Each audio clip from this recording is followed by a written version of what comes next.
And the topic today, my friend, books that became movies. What do you got for me, Chief?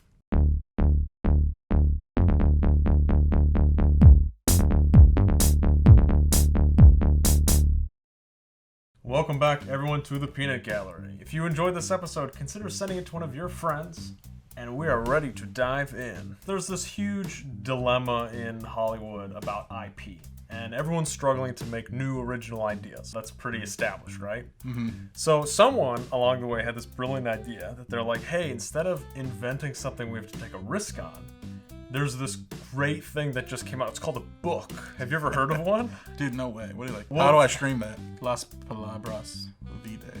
That's a very bad way of saying that the words have life. It's on the Chipotle bag. You know, when you come into book adaptations, it's really, there is a market, there is a niche. They understand that there's an audience that's attached to this intellectual property.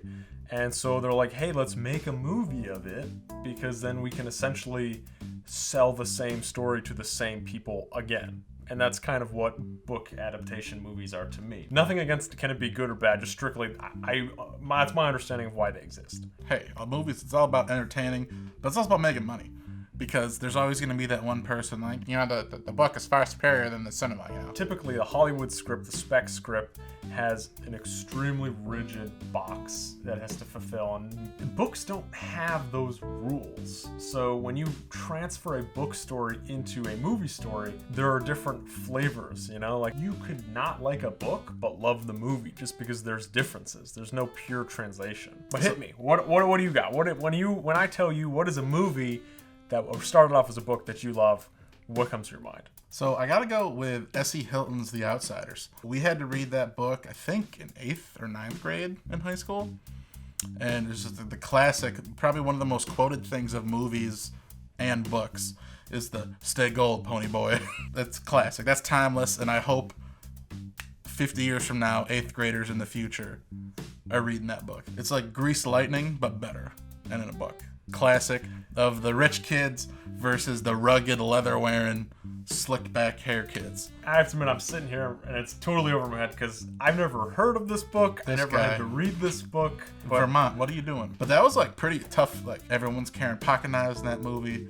They're back when if you went to the wrong part of town, you're like, oh no, the 38th Street gang's gonna jump me. And that was like a growing up book, I thought.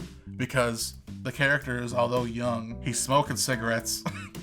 he's fighting people in the streets. It was a 1950s 10-year-old, not like a today 10-year-old. Yeah, one of those walk to school uphill both ways kind of stories. Yes, in the snow while I'm puffing on a Camel, non-filtered. Yeah. There was things that I remember distinctly about the movie that were different in the book.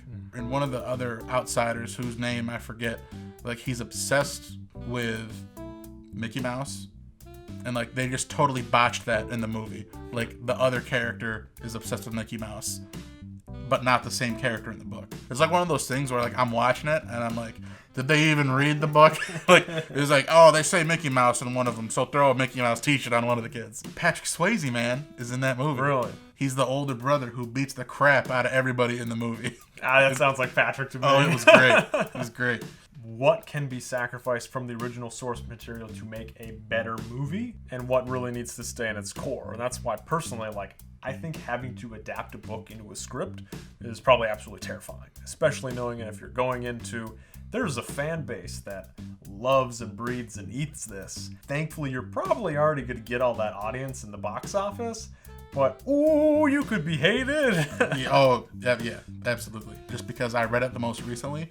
It was actually, the book is called The Outpost by Clint Romeshay. He was a soldier, and it was about this battle for Cop Keating, which happened in Afghanistan. Jake Tapper also wrote a book about those same incidences called The Outpost, and The Outpost was recently made into a movie that was released on Netflix. Orlando Bloom is in it, and Scott Eastwood, Clint Eastwood's son, plays Clint Romeshay in the movie. I guess Clint Romeshay was trying to sell it so it would become a movie, but then Jake Tapper was like, nah, dude. So that was a weird, unfortunate turn of events there. But going off of what you said, things that movie adaptations have to wrestle with, in the book, it's about an ambush on the base.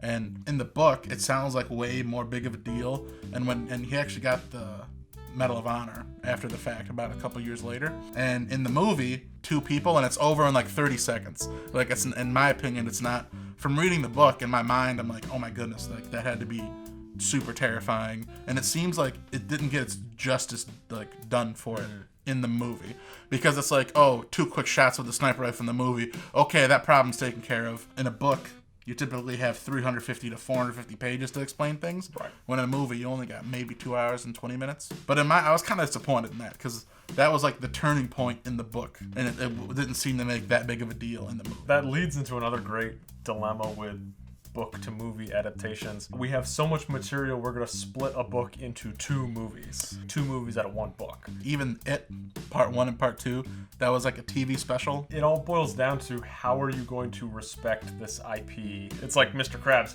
you're going to dig it up for profit, but you got to do it in a way that's respectful. What would justify splitting a book into 2 movies? I guess if the book just has so much source material, or even think of the new It movies as a softball for the It, I thought, because in the first half, they're kids. In the second half, they're adults. That's a softball, but it's still tough to do. I don't know what it is about it, but I have an issue with making 1 book into 2 movies. It just feels like you're doing it dirty, you know? If you've read the book and you're going to watch the movie, you already kind of have an idea of what's going to happen in the movie. And then it's like, we made this movie, buy a movie ticket, and then you have to wait another year or 2 to get the rest of the movie that you already know. I don't know. It's like, have you ever seen the movie Spaceballs? But wait, we also have Spaceballs the Flamethrower, we have Spaceballs the Lunchbox, and I hope to see you all in Spaceballs 2, A Grab for More Money. God, there it is. Correct me if I'm wrong out there, but 9 out of 10 book adaptations don't feel like a project of passion so much as a product of money. And yes, Hollywood is a business, and yes, I'm not going to say you shouldn't make money. If you're going to go into a book adaptation, I want you to really care about the source material. And if you're going to do it, it's a tough undertaking, especially with the tone. Are you familiar with The Lone Survivor? Not to rank it, but it's just one of the worst days in military special forces history. And the reason I bring that up is because the director, Peter Berg, I think he's really good at taking real life incidents and doing it as much justice as it could for a movie. They met with the families of the fallen soldiers. The actors got to speak to the parents of the people they're going to be portraying. They tried to take the time so they could learn about the real people as much as possible. If you're not going to try to do it as justice as possible, just don't do it. I think it's going to fall on screen and not be good. I have a movie up my sleeve because it's kind of near dear to my heart. My favorite book is Philip K. Dick's Do Androids Dream of Electric Sheep. And if you're unfamiliar, that was the source material for Blade Runner, the original Blade Runner movie with Harrison Ford. The funny thing about that movie, they wrote the script and they gave it to Philip K. Dick, and he has this really famous quote, and he read it and he goes, "This is a great movie, but it has nothing to do with my book." And sadly, Philip K. Dick actually died before the movie was finished. It's a different example of, they took a source material, they were like, we're gonna make a movie based off a book, even though they tried to make it towards the book, but it ended up being a standalone piece. Personally, I think that might be the best way to do it, because at the end of the day, you're never gonna get a full, perfect translation between book to film. But man, it's a great movie, but nothing to do with my book. That's tough. Yeah. Talk about the peanut gallery for real. Yeah, well, it's funny too, and if you don't know, my soapbox on Philip K. Dick is he pretty much gave all the story ideas for all like 80s sci-fi. He's got his finger in every pie. I mean, they're his stories that really blew up in the 80s on the film, and he wasn't even around to see most of them, which sucks, but thank you, Philip. The original movie, and I know if you're familiar with our channel, it's one of Raphael's favorites. Hi. Shout out, Raph. It's definitely worth a watch, and I would sooner watch the original than the remake. You heard it here first, folks. Any final comments for our book? This was the book review movie episode. Yeah, where do you think we're full of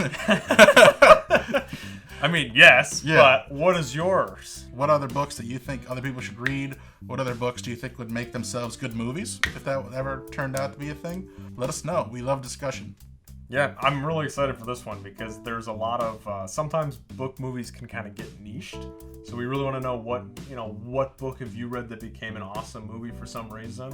Again, what makes a successful adaptation? And again, if you like this content, send us around to some of your friends, subscribe to join the family, and we will see you next week. Later.